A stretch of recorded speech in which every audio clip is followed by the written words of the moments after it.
On the 27th of October 1997, a rare object leaves the British Museum in London.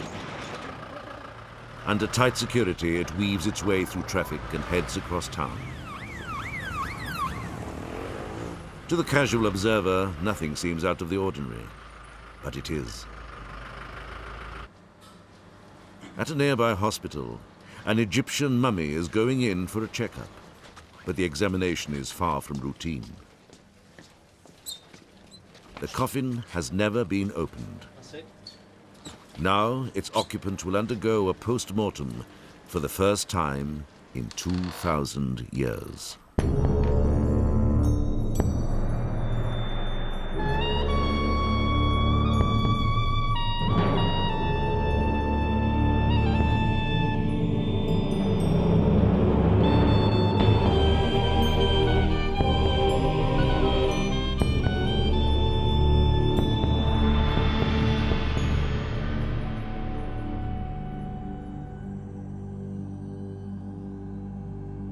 In a special room of London's Throat, Nose and Ear Hospital, a mummy is about to be unwrapped, the high-tech way.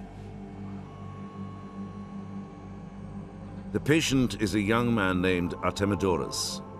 He looks like a Roman, but his coffin is Egyptian. He lived during the 2nd century AD when the Roman Empire ruled Egypt.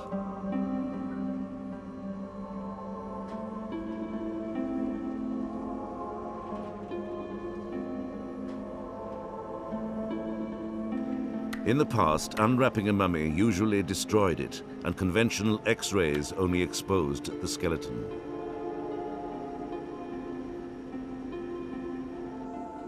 But the technique known as computer tomography, a CAT scan, is non-invasive. It slices through the body using a highly sensitive beam of radiation that reveals everything from bones and teeth to soft tissue.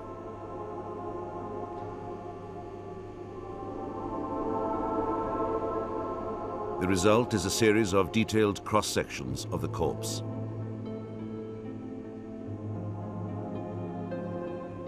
Today, Joyce Feiler, an expert in human remains at the British Museum, is getting her first look at the young man called Artemidorus.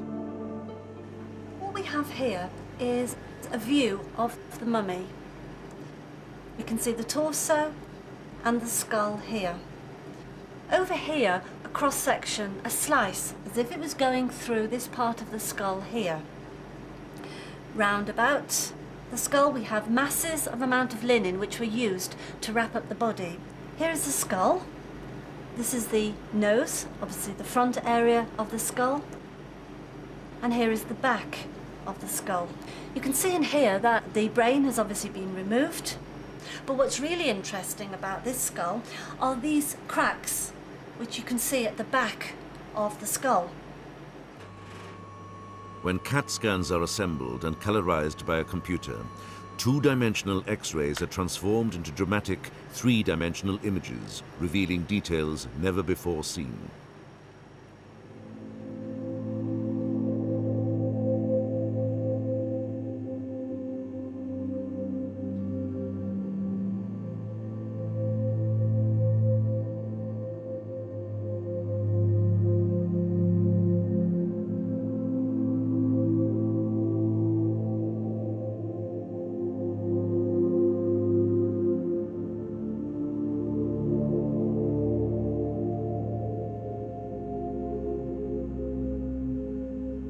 At the Institute of Laryngology and Otology at the University of London, where the images were compiled, Joyce Feiler and surgeon Gus Aluzzi are examining the mummy to see how Artemidorus was embalmed.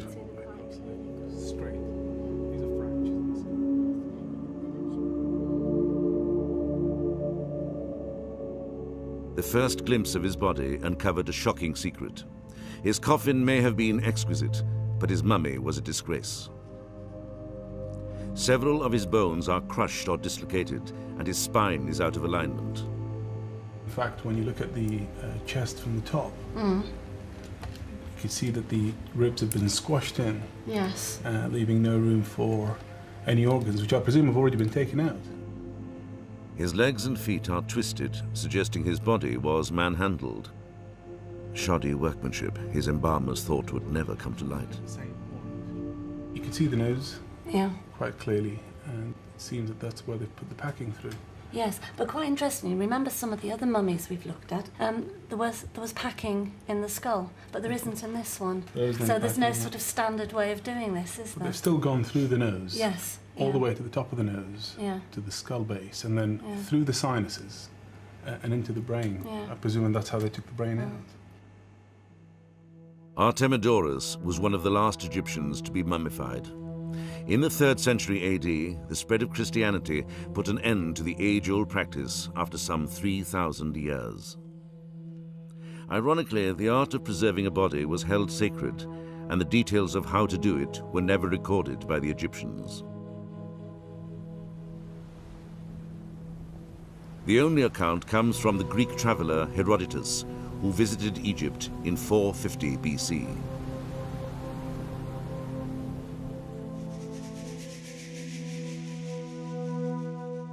The chief priest, representing Anubis, the god of embalming, presided over the ritual while the appropriate spells were chanted.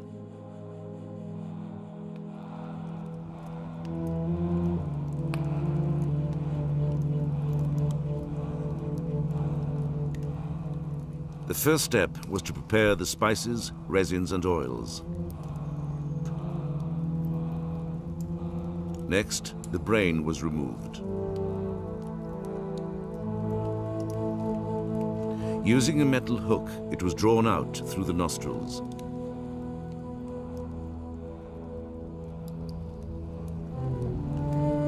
Hot oil, a combination of resin mixed with beeswax, was poured into the skull where it eventually solidified.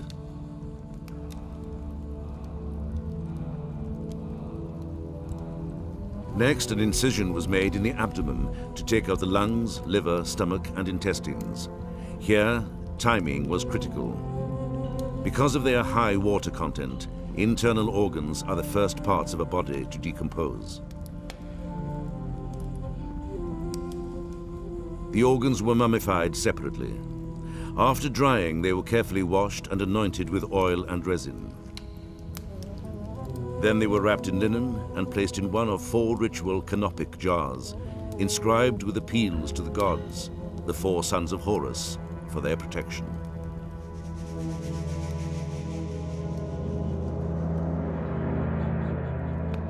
The heart was viewed as the seat of wisdom and left in place, while the kidneys were ignored, their importance not understood.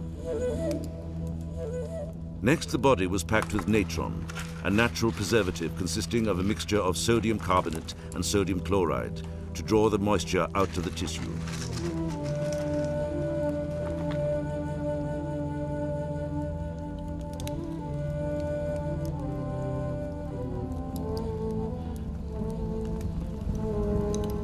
After 40 days, the natron was removed and the body anointed with oil and filled with linen to keep its shape.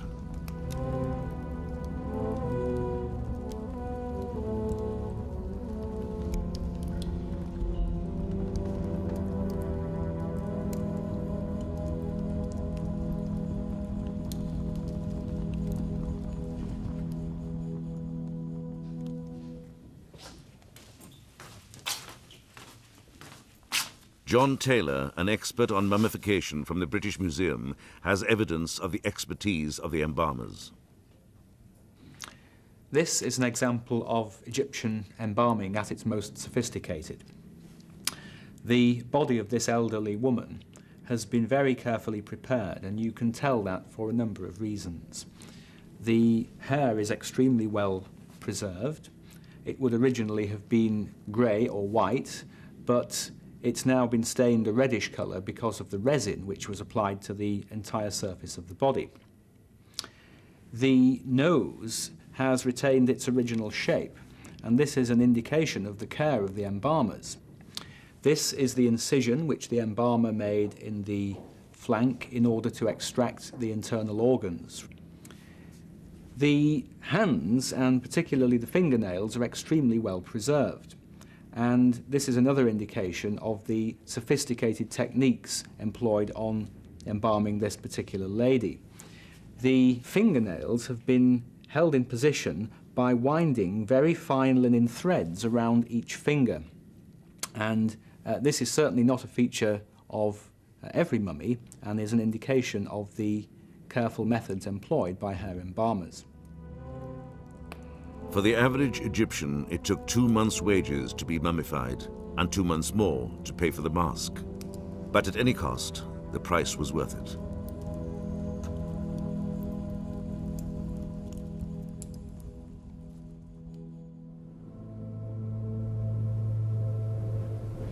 The Egyptians believed a person's spirit survived after death, but it needed nourishment. If the body was unrecognizable, the spirit would go hungry and its afterlife would be in jeopardy. A mummy was an insurance policy against oblivion.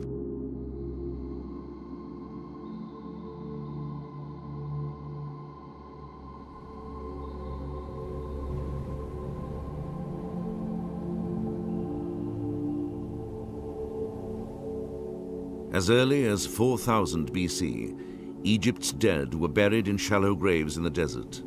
The hot, dry sand naturally withdrew moisture, preventing the growth of bacteria and decay.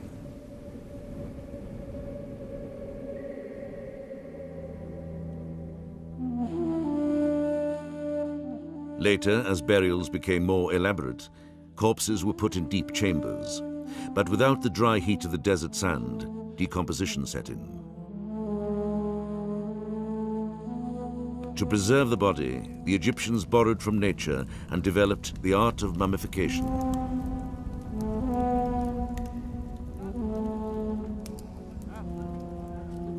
In 1997, a team of archaeologists led by Renee Friedman of the University of California at Berkeley were exploring a cemetery at Hierakonpolis, the ancient capital of Upper Egypt, when they came across some graves that were relatively undisturbed. Though most had been plundered in antiquity, the remains were in remarkably good condition. One, an adult female aged 20 to 35, was still covered in matting and surrounded by 7 pots filled with food offerings. She died around 3500 BC, and her head, hands and arms had been wrapped in narrow strips of linen. Until now, the oldest known artificially preserved mummy dated back to 2950 BC.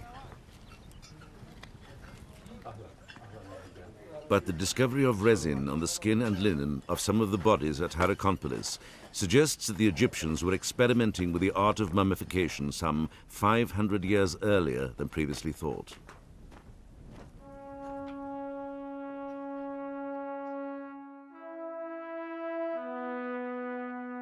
In time, the technique would be perfected.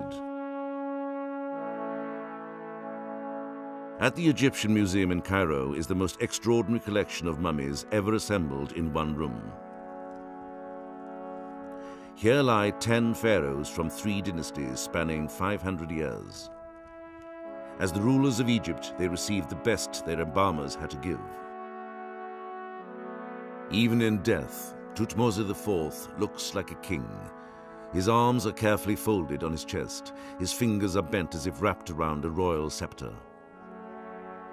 Seti I is over 3,000 years old. Despite a broken neck, his face still appears astonishingly lifelike and serene. It also retains the look of majesty befitting the powerful man he was. His son, Ramesses the Great, fathered 100 children and reigned for a lengthy 67 years, but his body reveals the torment of living with worn and abscessed teeth and a painful limp from arthritis of the hip.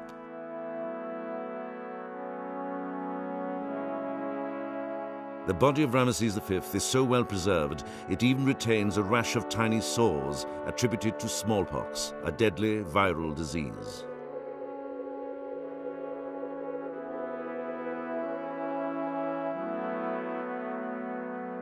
The body of Egypt's most famous king, Tutankhamun, still lies in his tomb sealed inside a gold coffin. Examination of his mummy in the 1970s revealed that his head isn't so well preserved, but X-rays of his skull have sparked a heated debate.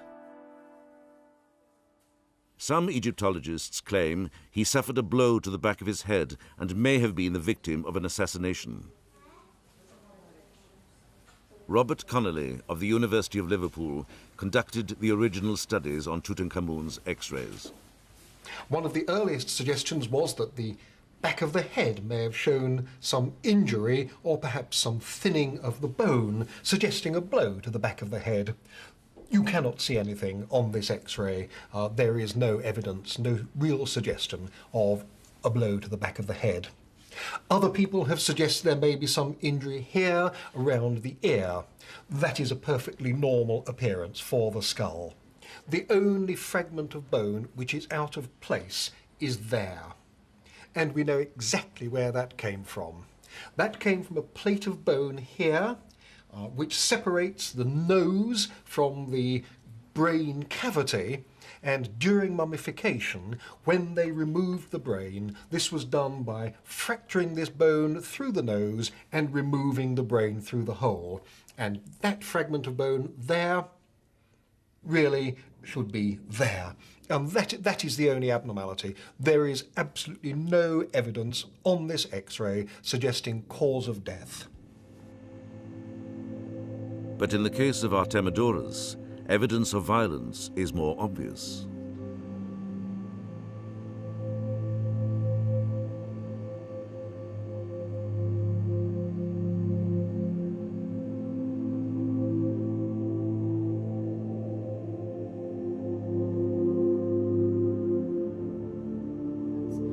While looking at the CAT scans, Joyce Feiler and Gus Alusi noticed several cracks radiating from what appears to be a wound on the back of his skull. Chest from the top. You can see quite clearly some nice geometrical lines. Well, they're not nice because, in fact, these are, and if we can look at the back of the skull, you'll see that they're different from the normal sutures that you see inside the skull. These lines, aren't they, here? That's right. Sort of wavy lines, which are quite normal, aren't they? And there doesn't seem to be any signs of healing, does it? They seem to be almost fresh, if I could say that. That's right. What do you think? So that must have happened very close to the time of death. May have even been the cause of death, judging by the other damage to the rest of the spine and the feet. It could have been part of the embalming process. But I suppose if it was the embalmers, it would have to be quite a lot of damage, quite a brutal force. Quite brutal damage. It could have had a big knock on the head with a large, heavy object. Yes. Difficult to speculate. Proverbial blunt instrument. Yes. If the mummy was damaged during embalming, wrapping it covered a multitude of sins. The bandages were made of linen cut in strips of varying width. Some were specially woven, some came from fabric used in temple rituals, and some from simple household items such as clothes and bed sheets. These are very interesting because it's possible to tell from these mummy wrappings what kind of object the cloth was originally used in. The woven blue borders on this piece are typical of the kind of decorative edging found on many Egyptian garments. On this piece, there is again a narrow border and also quite an extensive fringe. This may again have formed part of a garment or perhaps came from a bed sheet. And over here we have an example of a complete bed sheet, which is exactly the kind of thing which the embalmers used as the source of their cloth. The torso was bandaged in layers several inches thick.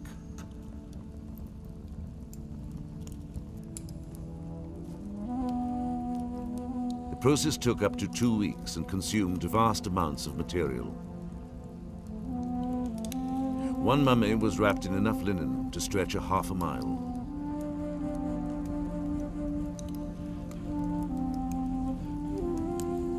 Between layers, amulets were secreted in specific locations around the body. Scores have been found on some mummies. Tutankhamun alone had 143, many crafted in gold. Some were images of the gods, others were symbols of eternity and strength. But the most important was a scarab beetle placed over the heart. Usually made of heavy green stone, it was a token of regeneration. A spell written on the back assured its owner his heart would not betray him on the day of judgment. "O my heart, which I had from my mother, do not stand up as a witness against me," begs the deceased. The importance of the heart is vividly illustrated in the Book of the Dead, a collection of spells Egyptians took with them to the grave to help them over the hurdle of Judgment Day. Brought before 42 judges, the deceased had to prove his right to be admitted into paradise. Based on the belief that to know their names was to control them, spell number 125 contained detailed instructions on how to address each of the judges. "I know you, and I know your name. Lord of Truth is your name," announces the deceased. Next comes a declaration of innocence of 42 terrible crimes. All the while the heart is weighed against the feather of Maat, the goddess of truth. The jackal, Anubis, guardian of the underworld, checks the balance, while Thoth, the ibis-headed god of knowledge and truth, prepares to record the result. The monster Amit, part crocodile, part lion, and part hippopotamus, looks on, ready to swallow the heart laden with sin. If the deceased is found worthy, Horus presents him to his father, Osiris, the lord of the underworld. Now immortal, a mask of everlasting gold placed over the face will help guarantee eternal life.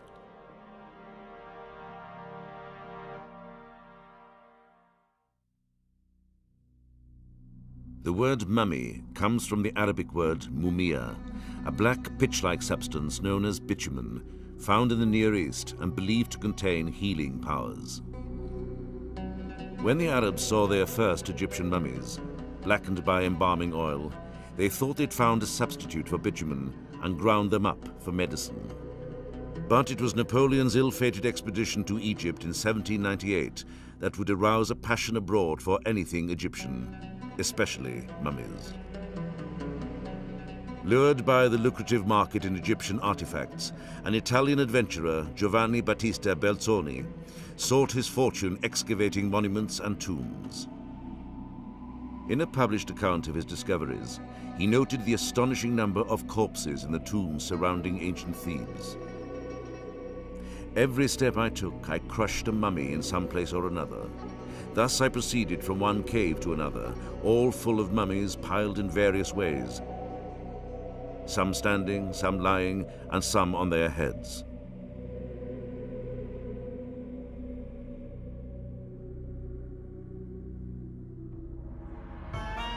By the 19th century, mummies were so popular, it was not unusual for a gentleman on a tour of Egypt to return home with a corpse for a souvenir.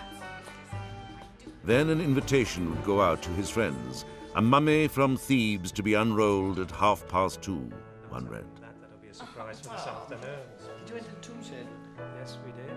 All the crew went to the tomb. After a fine meal, the high point of the afternoon would come. The mummy would be unwrapped. Now I have you a surprise, shall we? Even if it was a sacrilege, audiences were enthralled at the prospect of gazing on the shriveled face of an ancient Egyptian from the time of the pharaohs.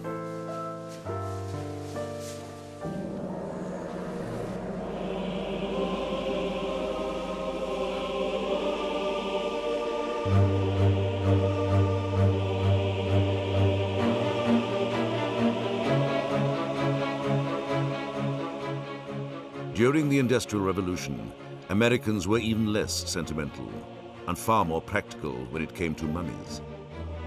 An audacious entrepreneur, Augustus Stanwood of Maine, manufactured paper from their linen bandages when there was a shortage of rags in the United States. Stanwood was able to import tons of mummies for less than 3 cents a pound, half the price of rags at home. But because the linen was discolored by embalming oils, the paper came out brown and was only suitable for meat wrapping. Production was halted when a cholera epidemic broke out, claiming among its victims the rag pickers and cutters of Stanwood's mill. The outbreak was perceived by some as the curse of the dead, but the tradition of brown paper in meat markets can still be found today.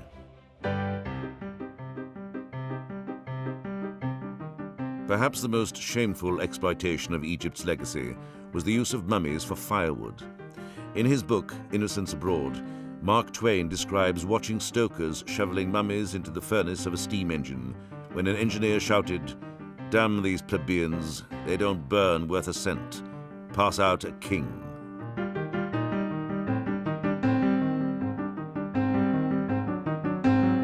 But the fodder for one man's joke was a source of inspiration to another. A British physician named Augustus Granville began his career specializing in the diseases of women and children. It struck him that mummies were an invaluable source of medical information if only they could be scientifically examined. On a mummy given to him in 1821, he performed the first real autopsy on an ancient Egyptian. From it, he was able to determine that the patient, a woman, had died in her 50s, perhaps of ovarian cancer, the oldest known case in history. Following Granville, Egyptologists took increasing interest in the scientific value of mummies. Today, Egyptian mummies are still contributing to medical science in ways never before envisioned.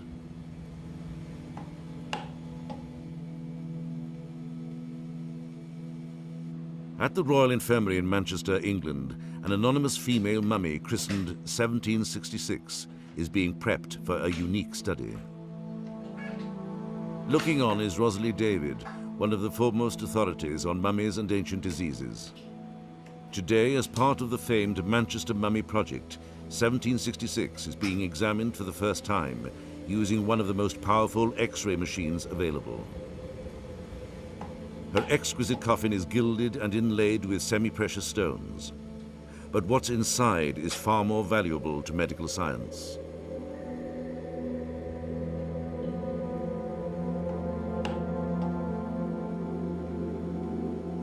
Using a technique called endoscopy, a tiny camera is inserted into the mummy through an opening in the bandages, and its progress tracked on a video monitor.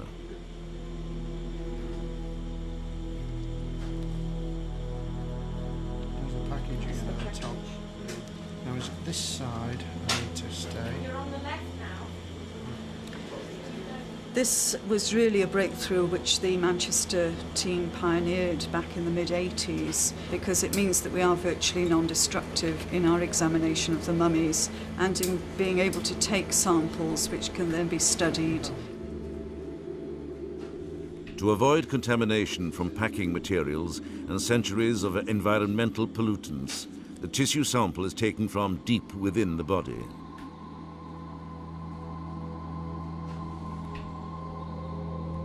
Tissue samples are vital to studies of ancient diseases, but today the team is also launching a long-term investigation into the use of pain-killing drugs in ancient Egypt. Although 1766's gilded mask suggests she was from a rich family, she may have contracted a painful and ultimately fatal parasitic disease.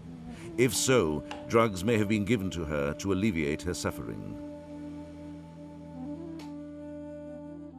While their existence has not been proven, plants such as poppies have appeared in tomb paintings throughout Egypt, hinting that drugs like opium may have been used much earlier than ever believed.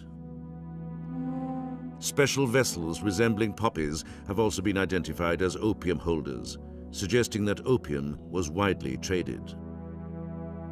The possibility that the Egyptians may have used drugs as painkillers intrigues anesthesiologist Dave Council, a consultant to the Manchester Mummy Project. It's quite clear that drugs such as opium were in widespread use at around the time of Christ. There's written evidence describing opium, the harvesting of opium, its use as a painkiller, and indeed the side effects and problems of addiction due to opium. But what we don't know is how it was used before the time of Christ. By sampling human remains from various periods of history, we hope that we can identify when these drugs were introduced into usage and really push back the history of these drugs, perhaps as far back as 3000 BC, if not earlier. Drugs which have been ingested leave chemical fingerprints in a body. To find them, the tissue sample is being reduced to a liquid, then a gas, for analysis by a mass spectrometer, which will determine its chemical composition. If any narcotics are present, even minute proportions will be detected. The technique can also determine if drugs were administered while 1766 was alive, or whether they are byproducts of the mummification process. The drugs we'd be particularly interested in are the strong, powerful plant-based drugs that we still in fact use in modern medicine today. Drugs such as morphine and codeine, which are both powerful painkillers and both derived from the opium poppy. We'd be interested in cannabis, which we know comes from the hemp plant and which we know was around in ancient Egypt as far back as 3000 BC, because we know they were making ropes. While the verdict is not yet in on drugs in the ancient world, mummies will soon be entering another exciting new realm of science. Locked inside them are priceless fragments of DNA, each containing potential clues to the origin of a deadly disease. Researchers hope that by tracing their evolution, they may find antidotes for malaria and hepatitis, and these ancient killers could one day be eradicated.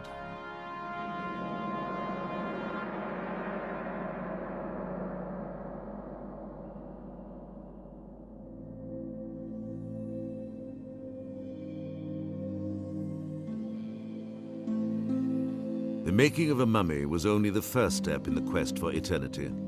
The funeral followed a fixed sequence of events, beginning with a procession from the family home. For a real send-off, professional mourners streaked with dust were hired to pull their hair and clothes.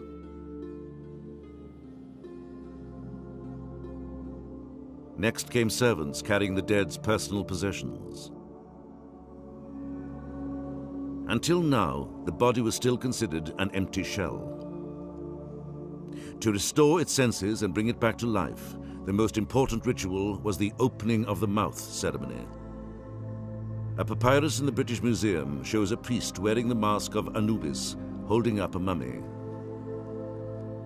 The jars represent cleansing. The adze was used to touch the eyes, ears, mouth and nose of the mummy. Symbolically opening each of the senses brought the body back to life. Finally, the coffin was placed in the burial chamber and the tomb sealed.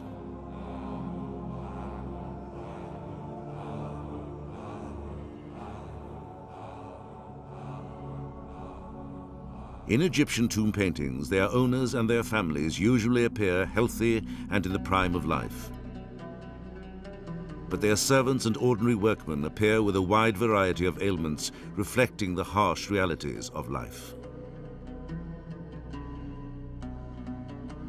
For the past 3 years, Margaret Judd of the Sudan Archaeological Research Society has been exploring a cemetery in northern Sudan to find out how the dead really lived. So far, she's excavated several burials located near one of Egypt's trade routes to Central Africa. Their bones and teeth confirm that the life of a trader was not always easy. This individual here is a young male, approximately 25 years of age. And you can see that the teeth are abraded, which is due to cultural practice. That can be caused by the diet or an alternative use of the teeth as a tool. There are very few cavities in these individuals, although this one does have a slight abscess right in the lower left mandible. Part of the problem was sand. In the desert, sand got into everything, including the most common staple, bread. A steady diet of sand could wear away even the strongest teeth in no time. But his teeth were not his only problem. The individual also has a couple fractures. The right forearm is fractured. There's a midshaft fracture to the ulna and radius, which is often due to fending off a blow. The ulna did not heal properly. The radius, however, is perfectly healed. The lower leg also has a healed fracture. It's the left fibula and tibia, and the fracture has fused upon healing. And because the fibula isn't necessary for transportation, the individual probably did not have any problem walking at all.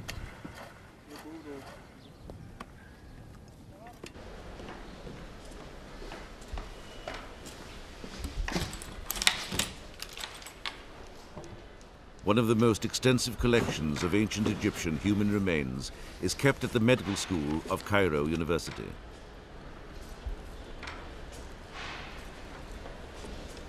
Roxy, here are your bones. Roxy Walker of the Bioanthropology Foundation has been examining the skeletons of two females, one a commoner and one a queen.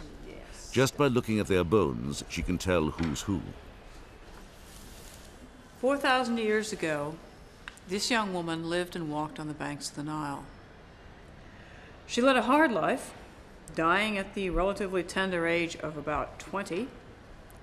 And we can see this by looking at such indicators as the extreme wear on her teeth.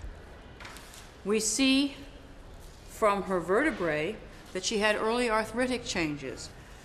This is consistent with both carrying heavy burdens and with leaning over and painfully grinding grain. If we look at the bones of her upper arm,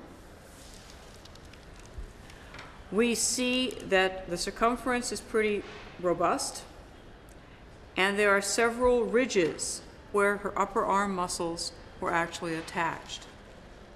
With this young woman, who died perhaps 18 months to 2 years younger, and you see, comparing the two left humeri, how this one is much more gracile or graceful. Indeed, her hand is slender, refined, with beautifully manicured nails stained red with henna. The identity of the first woman is unknown, but the name of the second is Queen Ashait. Her hair was beautifully prepared. Scenes show the hair of such queens being carefully dressed by a servant. Hair was a major preoccupation of the elite. A common affliction in ancient Egypt was head lice. Contrary to popular belief, lice are not the product of poor hygiene. They only live on shafts of clean, healthy hair attached to the scalp. The frequency of lice suggests the Egyptians washed their hair routinely. To prevent an infestation, some relied on regular combing and the use of oils. Others cropped their hair and wore wigs. Wigs were equally popular with men and women who valued them as status symbols. With a wide range of styles to choose from, the Egyptians changed wigs like hats.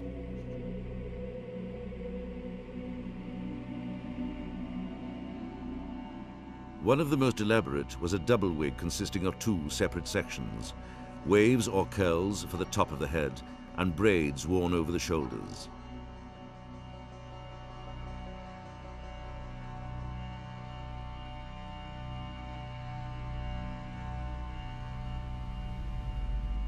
Joanne Fletcher of Manchester University has made a career studying ancient tresses. She's found that when it comes to hair, the Egyptians had a lock-on style. Here we have possibly the most wonderful hair remains from the whole of ancient Egyptian civilization. We have the hair of a couple that lived around 3,500 years ago. This is the hair of a young man who died around the age of 30 to 35. And then the very best piece, this is the hair of his wife, who died rather later, aged around 55 to 60 years of age.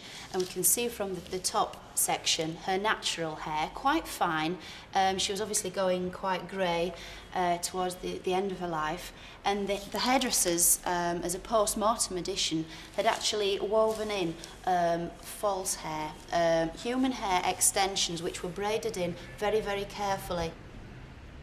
The style itself represents a very ornate, distinctly artificial style, the so-called Hathor style. The lady in question worked hard to look her best in the afterlife. Her hair, a mass of false braids and curls, was copied from sculptures of Hathor, the goddess of beauty.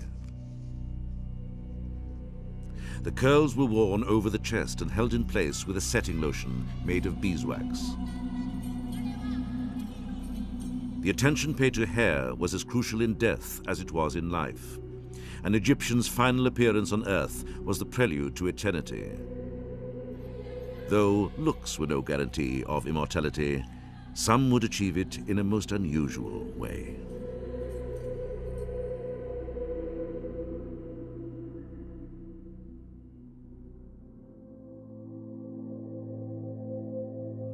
Today, one of the British Museum's prized possessions, the 2,000-year-old mummy of Artemidorus, is coming back to life.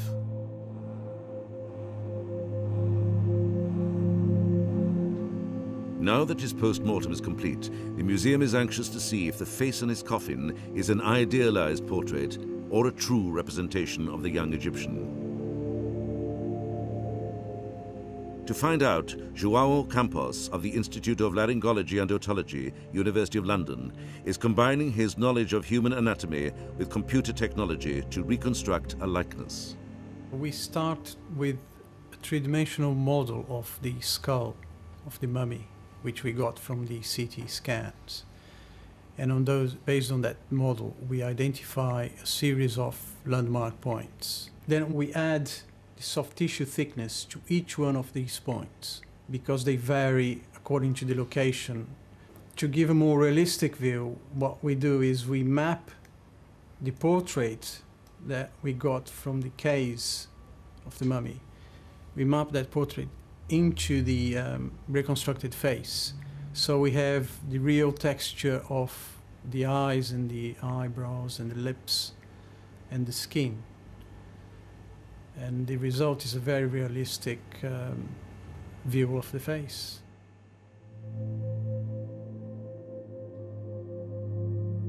It seems the real Artemidorus had lost the blush of youth. His face appears fuller and more robust. Clearly, the artist thought his image could be improved.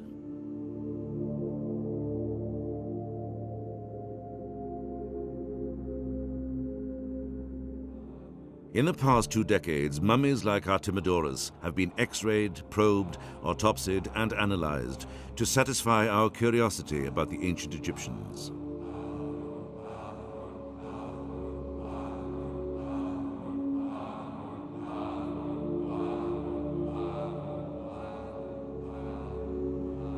Now, in an extraordinary turnabout, modern physicians are enlisting the aid of ancient mummies to help save time and lives. Gassaluzzi specializes in ear surgery, a procedure that's both dangerous and tricky. Because of the possibility of damaging the delicate bones in the skull, he's been exploring a novel way to improve the odds. We've been investigating ways in which we can minimize the amount of risk associated with this type of surgery, improve the safety, and reduce the amount of time that it takes to perform the surgery. In order to do that, we've looked at a variety of ways, one of which is the applications of virtual reality in surgery. The realm of virtual reality is entered through a graphic 3-dimensional image of a mummy's skull.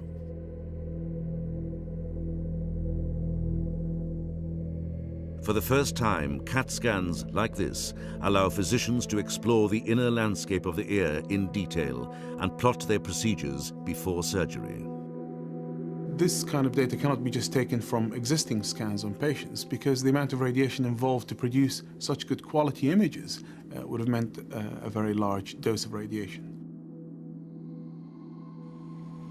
The greater the dose of radiation, the more detailed the images, but also the higher the risk of harming living tissue.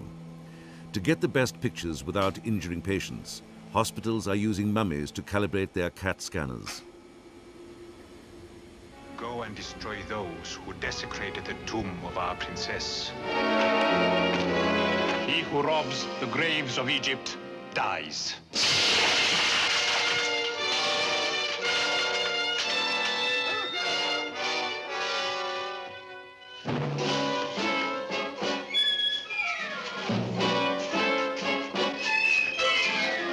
He who robs robs the graves of Egypt dies.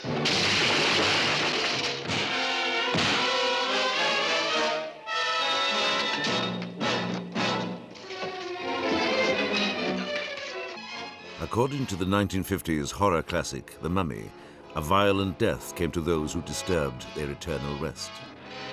But in 1995, the mummy's curse turned into a blessing.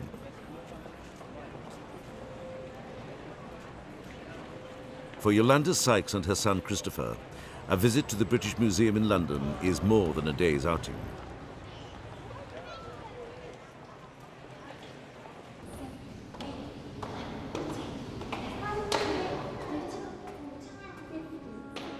Although he doesn't know it yet, Christopher is about to come face to face with an old friend.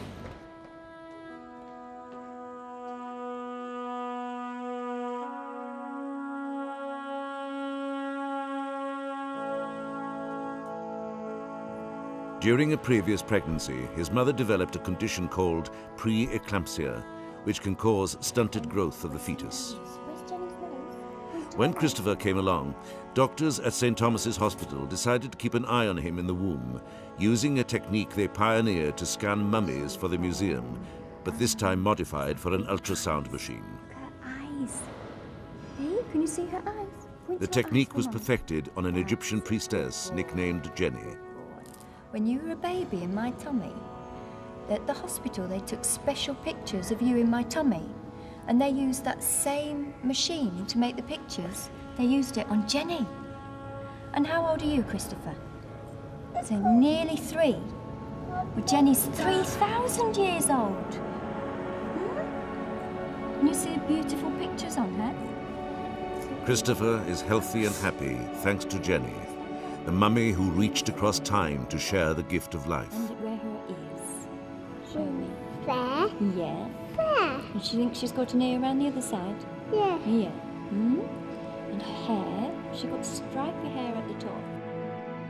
Today, mummies are no longer exotic curiosities, monsters of legend, or even simple works of art. Today, the dead stand with the living on the threshold of the future. For an ancient Egyptian seeking immortality, what more could be bliss?